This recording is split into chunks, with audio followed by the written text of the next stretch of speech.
माँ पार्वती अपने दोनों पुत्रों को बड़े ही लाड प्यार से भोजन खिला रही थी। ये निवाला गणेश का और ये निवाला कार्तिकेय का।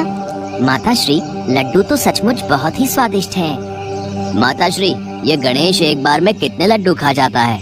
मेरे तो सिर्फ 2 ही खत्म हुए हैं, मुझे और लड्डू चाहिए। माताश्री, पहले मुझे दो, पहले मुझे। ये मैंने लड्डू उठा लिए, अब तो मुझे पकड़ कर दिखा। देखा माताश्री, गणेश सारे लड्डू उठा कर ले गया, मैं अभी से पकड़ता हूँ। कार्तिकेय, मैं तो यहाँ हूँ। कितने स्वादिष्ट लड्डू हैं। तुम दोनों खेलो, मैं वहाँ बैठती हूँ। रुक गणेश, आज मैं तुझे पकड़ कर ही रहूंगा। नहीं कार्तिकेय, तुम मुझे नहीं पकड़ पाओगे। माताश्री, देखो ना, गणेश बार बार अदृश्य हो जाता है, मैं उसे पकड़ भी नहीं पाता हूँ। नारायण नारायण।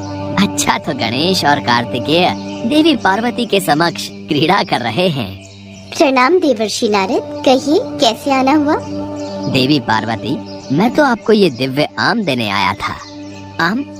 ये आम तो मैं ही खाऊंगा। नहीं, मैं तुमसे बड़ा हूँ, इसलिए ये आम मैं खाऊंगा। नहीं, मैं तुमसे बड़ा हूँ, इसलिए ये आम मैं ही खाऊंगा। अरे अरे, तुम दोनों क्यों आपस में लड़ रहे हो? मेरे लिए तो मेरे दोनों पुत्र बराबर हैं, इसलिए लड़ो नहीं। देवी पार्वती, आम तो मैंने आपको दे दिया, पर अब इन दोनों में से कौन बड़ा है, इस गुत्थी को सुलझाने के लिए तो भगवान भोलेनाथ ही कुछ कर सकते हैं। वो देखिए, भोलेनाथ आ गए हैं। देवर्षि नारद, आज कैलाश पर क्या हुआ? मेरे दोनों पुत्रों में किस विषय पर बहस हो रही है? अच्छा हुआ प्रभु आप आ गए, इन दोनों को अब आप ही समझाइए। मुझे आज्ञा दीजिए प्रभु, अब मैं चलता हूँ। नारायण नारायण। पिताश्री, मैं गणेश से बड़ा हूँ, इसलिए ये आम फल मुझे ही मिलना चाहिए। पिताश्री, आप ही बताइए, मैं कार्तिकेय से बड़ा हूँ ना, इसलिए ये फल मुझे ही मिलना चाहिए। देख लिया, दोनों ही अपने आप को बड़ा बनाने पर उतारू हैं। मेरे पास एक हल है, तुम्हें उसके लिए एक कार्य सिद्ध करना होगा। पिताश्री, आप आज्ञा दीजिए, पल भर में ही मैं वो कार्य पूर्ण कर लूंगा। तो कार्य है पृथ्वी की परिक्रमा करने का।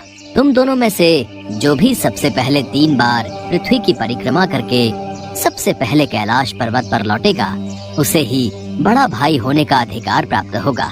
वही विजेता भी बनेगा और दौड़ के विजेता को उसके इनाम के रूप में फल मिलेगा। फिर तो विजेता मैं ही बनूंगा।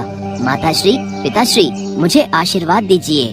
कार्तिकेय तुरंत अपने दिव्य वाहन मोर पर सवार हो गए और आकाश में उड़ते हुए चले गए। उन्होंने अपने रास्ते में आने वाले हर पवित्र स्थल का दौरा किया और देवताओं से प्रार्थना की। भगवान गणेश जानते थे कि वो भारी हैं और उनकी सवारी चूहा कार्तिकेय के मोर जितना तेज नहीं दौड़ सकता। अगर वो दुनिया का चक्कर लगाते हैं तो अपने भाई को कभी नहीं हरा पाएंगे। उन्होंने अपनी बुद्धि का उपयोग किया और अपने माता पिता को एक साथ बैठने के लिए कहा। माताश्री, पिताश्री, क्या आप दोनों वहाँ एक साथ विराजमान हो सकते हैं? पुत्र गणेश, तुम पृथ्वी की परिक्रमा में नहीं जा रहे हो क्या? तुम्हें प्रतियोगिता में भाग नहीं लेना? पार्वती, हमारे दोनों ही पुत्र बहुत बुद्धिमान और होनहार हैं। गणेश इस समय जरूर कुछ और ही विचार मन में सोच रहा है। गणेश जी ने अपने हाथ जोड़े और अत्यंत भक्ति के साथ भगवान शिव और देवी पार्वती के समक्ष चक्कर लगाने लगे। उन्होंने 3 बार परिक्रमा की और जीत के पुरस्कार की मांग की। माताश्री, ये प्रतियोगिता तो मैंने जीत ली, पर पुत्र, तुम तो पृथ्वी के भ्रमण पर गए ही नहीं।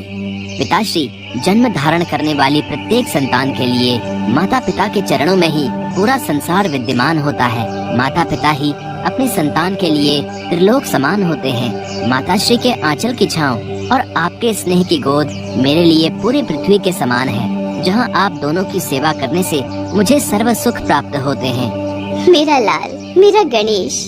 पार्वती, वेद पुराण के हिसाब से गणेश की बात सही है, इसलिए गणेश को ही बड़ा भाई माना जाएगा। कार्तिकेय जब परिक्रमा करके वापस लौटे तो उन्हें भी सारी बात का पता चला। वो भी गणेश की बुद्धिमानी से बहुत प्रसन्न हुए और उन्होंने प्रेम से गणेश को गले लगा लिया। उसके पश्चात माता पार्वती ने अपने दोनों पुत्रों को वो दिव्य आम मिल बांटकर खाने के लिए दिया।